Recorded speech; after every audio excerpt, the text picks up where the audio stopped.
we've got Kevin, who's been waiting for a very long time here, calling him from Florida. Apologists say that Hume is making a claim that testimony is insufficient and that say that is self-defeating. How do you guys respond to this? I have no idea what you're talking about, Kevin. Will you please explain to me? Well, hi, by the way. Welcome to the line.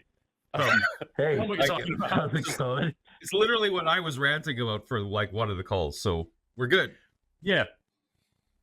Carry on, Kevin. Okay, awesome. I wasn't listening to the video. I hope you guys are doing okay today. Yeah.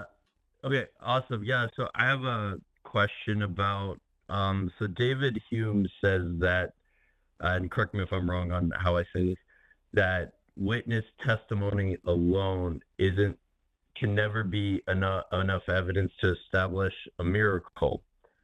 And is that correct so far? Right? That is correct. That is what you were so far. Yeah, that is what you were talking about a minute ago. Yeah. Yep. Yeah. So far, so good. And what I hear Christian apologists say to that is, he's just making a claim. That's just a claim. You're using a claim to refute a claim, so it's self-defeating. How do you guys deal with that or package that or whatever? Well, because if that's where you end it, then then you haven't included David Hume's justification for that. So David Hume's justification for that is because it's always going to be likely, again, when we're talking purely about testimony, that it's always going to be more likely that the person is lying. And so you can establish what's the likelihood that a person X is lying, and maybe it's 5% of the time, maybe it's 90% of the time, who knows? But a miracle is theoretically going to be lower percentage than the fact that they may be lying. And then you have to also add on that they might be mistaken, right? So they may be, maybe I thought I saw a Bigfoot in the woods, but I really just saw someone in a furry jacket. But I went home, I didn't ever get closure on the furry jacket guy. So I went home thinking I saw Bigfoot, right? So if you add up the likelihood that someone's lying or mistaken, and we granted that that's going to vary based on the claim or based on the person, that's still for David Hume and for someone like me who's a methodological naturalist, that's always going to be a higher percentage than the miracle claim. And so I guess in a way they might say you're question begging because you're saying you're defining a miracle in a certain way that it doesn't happen very often or whatever. And that's where you need to actually then you might wrestle with that theist about. And I'm not sure, Kevin, if you're a theist or not, it doesn't really matter. It is. You seem to be asking how I would respond. Yeah. So anyway, the point is, then you need to say, well, most theists want to say that a miracle, like I deal most often with the resurrection of Jesus, right? A thing that if it happened to only one person. So on a statistical basis, let's grant for the sake of the argument that Jesus absolutely raised from the dead. I don't know how many people have been alive. Let's say 20 billion people have been alive in the world. I don't know what the number is. So 1 out of 20 billion. Oh, 1 out of 100 billion people have raised from the dead. So when you're talking to me and someone's walking to me and say, based on testimony alone, nothing else, Jesus rose from the dead, I am epistemologically very sound, even though it may have happened. It's very rational for me to say, well, there's more than a 1 in 100 billion chance they're lying, and there's more than a 1 in 100 billion chance that they've made a mistake. Right? Yeah, so that's what Hume is talking about. He's just saying you have to look at those just purely on a statistical basis. Now, if you want to be the kind of person that says, well, miracles happen every day and every birth is a miracle, and well, then we're not talking about miracle claims in the same sense and in the same way, and that's where you have to kind of get into it. And I'm not pitching this advocating for myself necessarily, but I'm sort of telling you what David Hume's intent was when he was trying to put forth that philosophy. And it's not just a claim that these things are more likely than miracles. He was defining miracle in a very specific way, and so in that very specific way, he was defining a miracle as a deity actively intervening in nature, right? And so just statistically, that's supposed to be the exception rather than the rule. Like if you just say, well, photosynthesis is a miracle, well, whatever, we're just lost. So that's, I guess, how. So you got to get on the same page. with the person You just about what a kinda- miracle is. Yeah, no, go I for it. get that. There's that. Do you just kind of look at it then like a word semantics game that apologists will use when they say, "Oh, that's just Oh, a claim"? absolutely. Yeah, they're just saying, "Well, you're just making a claim, so I'm making a claim." Yeah, that's and obviously there's trouble Yeah. with the word claim, because does claim mean merely the utterance of the phrase, or is that utterance combined with testimony? Like, yeah, there's all kinds of weird semantics to get into here. So I prefer not to get into Yeah. semantic arguments. I just was kind of, for some reason, ranting about Hume, I guess, because you asked about Hume. So Yeah, well, that's just like, because like that's like one of the frustrating things about this. I find when I'm like talking to both sides about this, and it's like really hard to kind of discern. Okay, like I don't want to talk to people that like have an agenda. I want to talk to people that want to try to like get to reality or truth. yeah. And I think what sucks about this is like someone like me who's like kind of floating in that middle.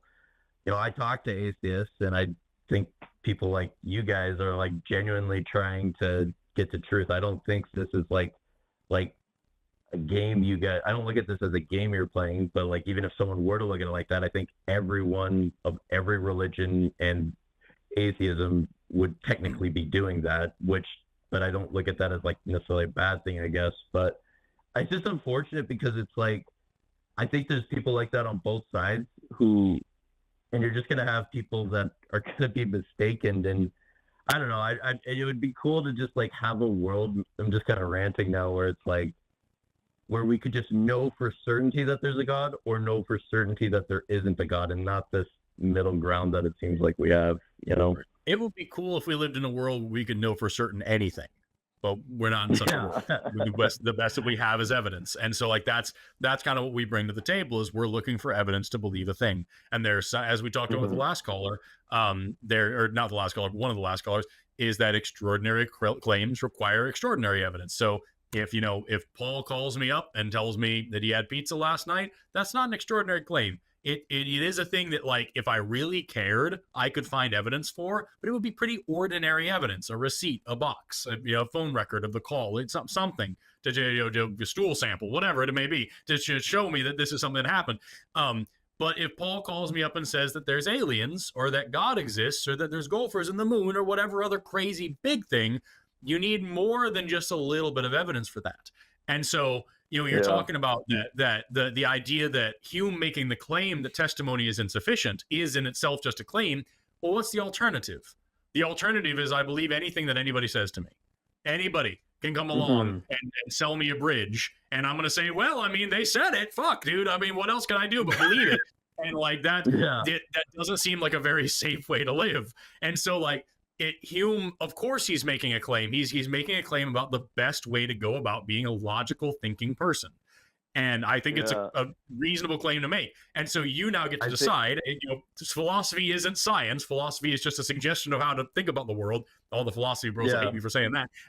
But like, you now get to decide: do you agree with Hume or not? Even as a religious person, do you think that anybody who comes up to you and says whatever claim they have about whatever religion, because as I'm sure you've heard us say, you can sit here and talk to me about whatever your religion is all day long, and I guarantee there's somebody else with another religion who can say the same exact shit for a different God that's incompatible with yours. So do you believe them too because they said the same shit? Or do you say, all right, I'm not going to take you at face value. Ordinary claims are ordinary evidence. Extraordinary claims need extraordinary evidence. And here's religion, which offers not even ordinary evidence for its extraordinary claims. Are you going to believe it? That's the gambit thrown down by this way of thinking. I'm not an expert on Hume by any means. No, that's a good way to put it. That's a good way to put it, though. You're saying, well, what's the alternative? And what a Christian apologist say, well, the alternative would be just conveniently what I set the axioms to warrant belief in the proposition, right? And they only my belief. Not just my belief. It's not just my religion. It's my version. It's my interpretation of this version of this particular holy book that I use at my church, and only the parts that I've read. That's what's important. You know what I mean? had a Christian friend of mine earlier told me I was oppressed by demons because I'm asking these questions. So I know the feeling of that. And that is what we call in the business a thought stopper. If you can say that, then you no longer have to put in the hard work of actually thinking about what you're thinking about. And so, like, yeah, that's what happens. It's cult thinking. It's cult behavior. Anyway, I think we're about. We've got only. I was going to say we've only got about 50 minutes left, and I want to take one more caller. But like, Paul, do you have anything else to add? No, just the blanket advice. Any time you're having a conversation in almost any topic, the first establishing that you're talking about the same thing is probably the most important thing you can do, even though it kind of sucks and is boring and sounds definitional. Yeah. I don't care what the topic is. If the two people are using the same word to mean different things, you're not going to get anywhere. So first figure out what a miracle is, and then figure out from there. Right. That's why it always sounds like we're being dicks whenever people call in and we're like, "What God do you mean?" and shit like that. And they're like, "Well, you know what I'm talking about." I get it. I totally understand. You guys have a good one. Take care. Bye. All right. Thank you so much, Kevin. I appreciate you. Take care. OP calls back in sometimes so we can talk about his God beliefs as well. Hello, everyone. I'm Jimmy Snow. I'm the executive producer of The Line. And at night, I sneak into Matt Dillahunty's house and I trade his cereals for other cereals. He comes out and he's like, wait, these are cereals I buy, but I swear I had different cereals. Anyway, would you like to support this channel or any specific show? You can do so over on Patreon or in channel memberships. There are special tiers for special shows or for the channel at large, and it helps us expand programming as well as hopefully very soon launch it in podcast form. Now, also, if you'd like to support, you can like, you can subscribe, you can leave a comment or a super thanks, which is a special highlighted comment that you pay for.